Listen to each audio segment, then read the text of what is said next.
प्रारंभ से ही भारतीय जनता पार्टी के गठन से ही भारतीय जनता पार्टी के 3 प्रमुख एजेंडे रहे हैं। वह राजनीतिक एजेंडा भी है उनका, सांस्कृतिक एजेंडा भी है, देश की और एकता और अखंडता से संबंधित एजेंडा है और क्रांतिकारी एजेंडा रहा है। तीनों एजेंडा इस प्रकार हैं। पहला, अयोध्या में राम मंदिर का भव्य निर्माण। दूसरा, धारा 370 की समाप्ति। और तीसरा, समान नागरिक संहिता। भारतीय जनता पार्टी के पूरे कार्यकाल में 2014 से पहले राम मंदिर के बारे में लोग सवाल उठाते थे कि तारीख कब बताओगे, मंदिर कब बनाओगे, धारा 370 कब हटाओगे। 14 के पहले इस पर खूब डिस्कशन चुनाव में होता था। हर चुनाव में भारतीय जनता पार्टी इन मुद्दों को लेकर अपने घोषणा पत्र में इन मुद्दों को डालती थी और घोषणा करती थी। ये 3 महत्वपूर्ण मुद्दे थे।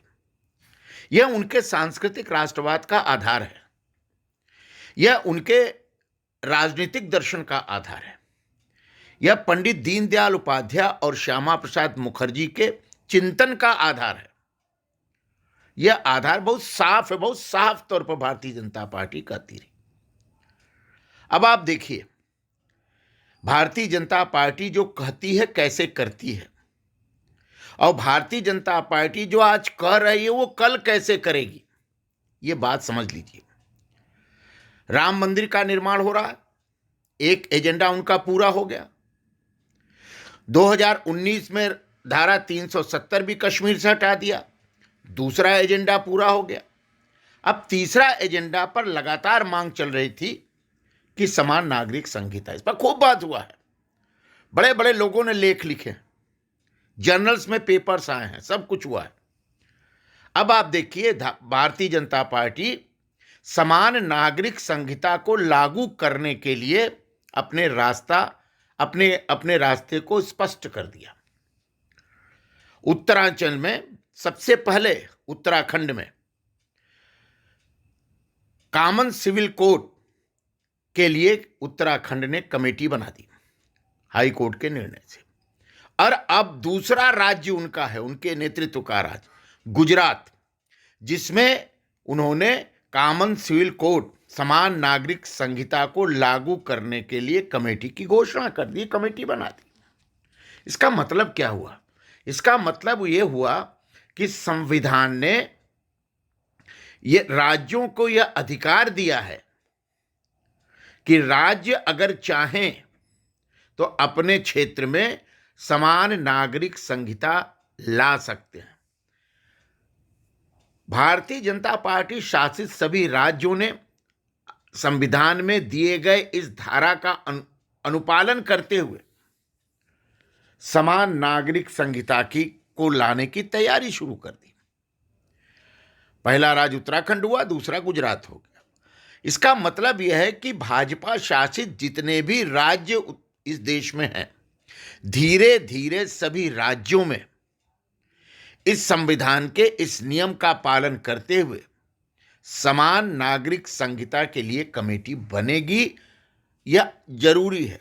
अब भारतीय जनता पार्टी समान नागरिक संहिता को लाने के लिए संघवादी रूप में एक वातावरण बना रही है कि संघवाद भी सुरक्षित रहे, राज्यों का समर्थन भी मिले और इस पर बहस भी हो जाए और यह लागू भी हो जाए।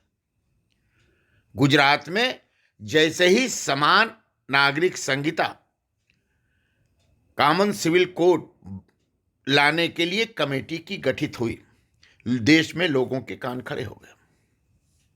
जो लोग समानता की बात करते थे, जो लोग अधिकार की बात करते थे, जो पुरुष महिला के अधिकार की बात करते थे, जो किसी प्रकार के धर्म के विभेद को नहीं मानते थे, धार्मिक संप्रदाय सौहार्द को मानते थे, संप्रदाय को नहीं मानते थे,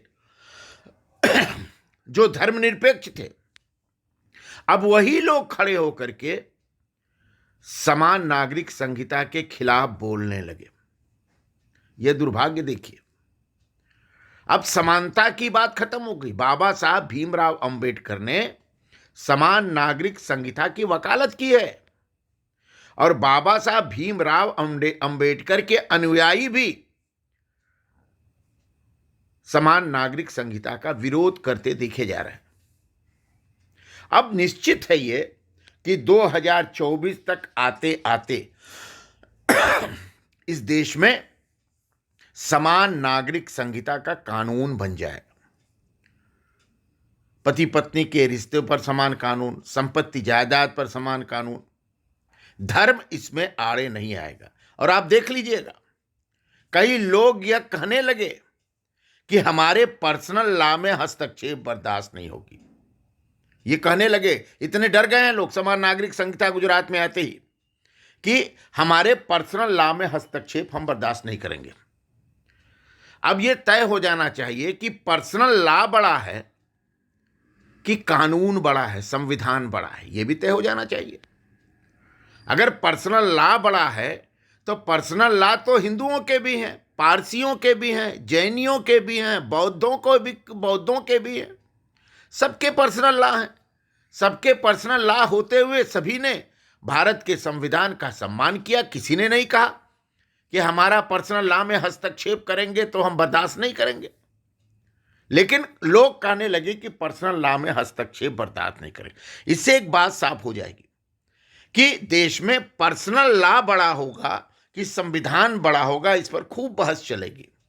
और आप जानते हैं कि इस देश में संविधान ही बड़ा है, पर्सनल लॉ बड़ा नहीं है। सांप्रदाय धर्मनिरपेक्षताओं जो छद्म धर्म निरपेक्षवादी थे, उनके मुंह पर करारा तमाचा लगा है गुजरात में कॉमन सिविल कोड के लिए कानून बना करके। घबराहट, बेचैनी उन लोगों में बढ़ गई जिनका दम्भ टूटने लगा, जिनका वोट बैंक का जो बनाने की जो तकनीक है वो बिखरने लगी। जो लोग इसके आधार पर एक दूसरे संप्रदाय को डराते थे, धमकाते थे, वो डरावना, धमकावना, धमका धमकी सब खत्म होने लगा। यह अद्भुत बात है।